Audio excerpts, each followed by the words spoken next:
Assalomu alaykum hurmatli yurtdoshlar. Yana bitta obyektimizda montaj jarayonlarini tugatdik. Bu obyektimizga romlariga 8000 Engelberg, eshiklariga termo 65 dan qo'yib berganmiz.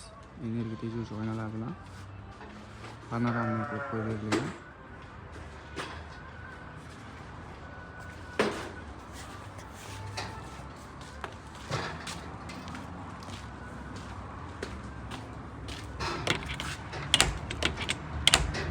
Qurilishlar juda ham yumshoq.